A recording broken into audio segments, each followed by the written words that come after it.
Okay, this is section 5.3, Advanced Algebra Trig. This is day 2, and our goals for today are talking about the types of asymptotes and how to transform rational functions. So there's 4 boxes today. In the first box today, we're going to talk about that there are 3 types of asymptotes we're going to cover in this class. Okay, the first kind of vertical, so straight up and down asymptotes, that lines that look like this, you know. Horizontal asymptotes, ones that go left and right, and then slant asymptotes, one that go at a diagonal here. So oblique is the word that we're using for slanted. So we can have 3 types: vertical, horizontal, and oblique. So second box, I'm going to give you an example of each. For this one, I want to focus only on the vertical asymptote. So if I talk about the rational function 1 over x plus 2, notice that the parent graph is 1 over x, which is the Hurley graph, but then the plus 2 moves it 2 units to the left, and something that we talked about before. So here's the picture of it, and as you can see, I have the Hurley graph here, but it has been moved 2 units to the left. So that means that I need to move my vertical asymptote 2 units to the left as well. Vertical asymptote here. So the way to explain this is that this is as x gets closer and closer to -2, my function f of x becomes closer and closer to positive and negative infinity, right?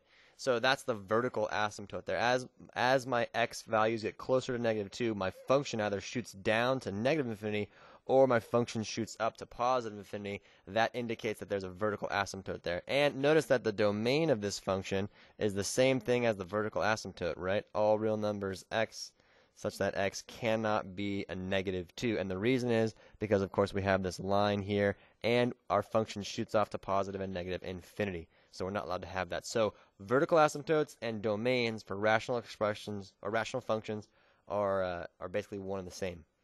Okay, let's focus on a horizontal asymptote here now. So I'll write horizontal down. So in this case, right, notice we have 1 over x plus 2, same as we did before, but we're moving it up 5 units. So moving this graph up 5 units gives us a horizontal asymptote right here at the line y is equal to 5, because that's where it crosses the y-axis. So the way that we're going to recognize this one, we say, is that as x shoots off to positive or negative infinity, right? So as the x values here go really, really big or go really, really small, my function f of x behaves more and more like the line y equals 5. So that implies that we have a horizontal asymptote there. And I'm going to show you how to find these things algebraically in the next section. So I have a horizontal asymptote at line y equals 5. Now I also do have I still have a vertical asymptote at positive 2, but I'm just choosing to highlight the horizontal so I can keep them separate. Okay, and then the third kind of asymptote we have is called a slant asymptote, and it's hard to see on the graph here. So let me write it in for you. It actually is the line y equals x in this case. So if I put it on the graph, you can see this blue line shows up, and this is a oblique or a slant asymptote here. And notice it's the line y equals x, and the domain for this function is all real numbers such that x can't be 0. But notice that I have a slant here; it's no longer vertical. So even if I zoom in on this, right, I still have a slant oblique asymptote here. So this is an oblique asymptote. All right, on here.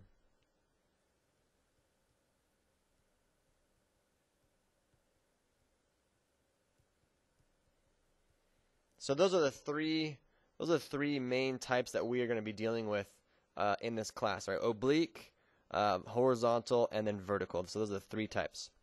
Okay, let's talk about transformations now.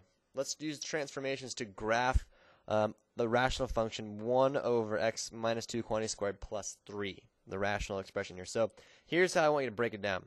Okay, first figure out what parent graph you're dealing with. In this case, we're dealing with the tree trunk. It's 1 over x squared because I have 1 over something squared. Now I have it 2 units moved to the right because it's a -2, so we use opposite sign there. And then finally, I know that the 3 moves the whole entire graph up 3. So what I got to do is I have to graph one of the, or all 3 of these one at a time. 1, 2, and then finally 3. Okay, so let's put a graph on the grid here so that we can actually do this. Okay, so here is my grid, and let's see here. The first thing I want to do is graph the tree trunk, which is 1 over x squared. So I'll do that in blue. Okay.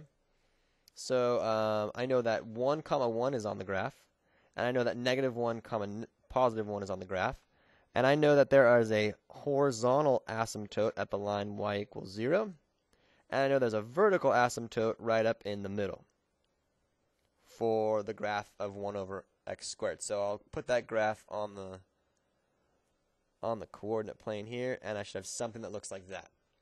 So that's the first one. I got that one done, so I already checked it off. Next, I want to move this whole entire thing 2 units to the right. So all I have to do is move each of my dots that I've made 2 units to the right. So this dot becomes 1, 2, becomes here, and this dot goes 1, 2, becomes there. The horizontal asymptote stays the same, but the vertical asymptote also has to be moved 2 units to the right. So now my second transformation, I have this graph. Okay, so I did the first one, check, second one, check. Now we have to do the third one and move this whole entire thing up 3 units. So let me move this down a little bit here so I can move my graph up 3 units. So I'll do that in green for a final graph.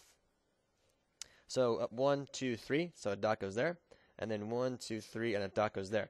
Now, if I'm moving my graph up or down, I also have to move the asymptote. So I'll move that up 1, 2, 3 units as well, and draw my horizontal asymptote. My vertical asymptote stays the same, so I end up with this graph in green once I'm all said and done. So I know that the vertical asymptote, I'll use purple for this part, the vertical asymptote is the line x equals 2. The horizontal asymptote is the line y equals 3. And there is no oblique asymptote. So if I put this picture onto my graph, I should end up with the green one. Let's see here. Oops. And there it is. There's my green graph. So if I can erase all the stuff, you can kind of see it's a little bit better. So I'll erase that, and check it out. There it is. All my stuff is there. I'll put that stuff back on. Whoop, there it went. Yikes. Okay. Anyways, so let's go on to this next one here. Now, this one is really strange. So take a look at it. It says x minus 2 all over x. Well, the first thing that I want to try and figure out is what parent function is this, right? Well, I don't know. So what I need to do is I need to rewrite this. So we're going to rewrite our expression, or the equation on the right-hand side here. We're going to write this as, I'm starting off with x minus 2 divided by x. I want to rewrite that as x divided by x minus 2 divided by x, because I have a single denominator, so I can split them up into 2 different fractions here. So now, what does that do for me, okay? Well, x over x gives me 1, and this is minus 2 over x. So now I'm starting to see something, right? I'm going to go one step further here, and I'm going to rewrite this as negative 2 times 1 over x. So I just put that negative 2 out in front, and then finally added 1. Now, why did I do this, right? This tells me a few things. The negative 2 tells me that I'm going to have a reflection and a stretch of 2. The 1 over x tells me what parent graph I'm dealing with, so this is a Hurley graph. And then the plus 1 on the end means I have to move everything up 1 unit. So when you get a weird-looking function, try to rewrite it the best you can to figure out, 1, what the parent graph is, and then 2, left or right, up or down, and any reflections or stretches. So now that I have all that, I'll go ahead and graph it. So I'll rewrite the function as it was f of x is equal to negative 2 times the quantity 1 over x and then plus 1.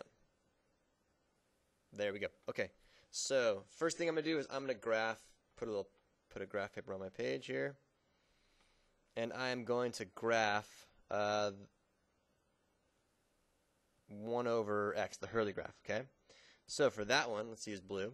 So I know 1, 1's on the graph, and I know negative 1, negative 1's on the graph. I now have a vertical asymptote here, and I have a horizontal asymptote here for the Hurley graph, so it looks something like this.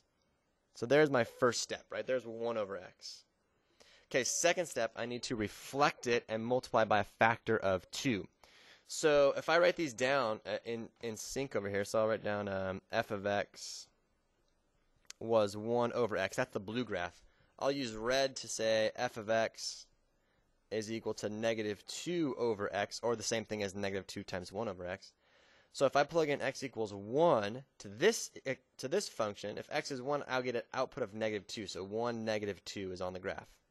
And then if I plug in a negative 1, I get a negative 1 comma positive 2 on the graph. And then my vertical and horizontal asymptotes stay the same, so I have this going on.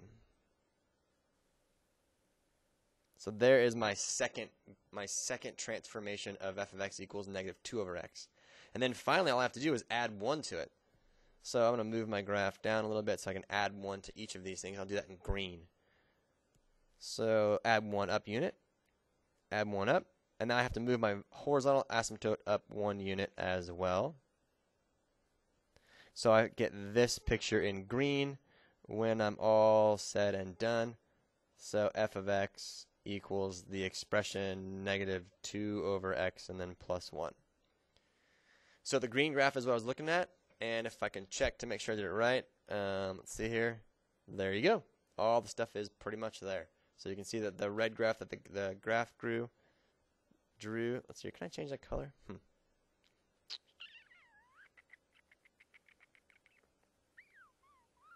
I don't know. Nope, I don't know. Okay. Well, anyways, there you go, guys. That's the second day of 5.3. We talked about types of asymptotes and then transformations of rational functions. All right. Good luck.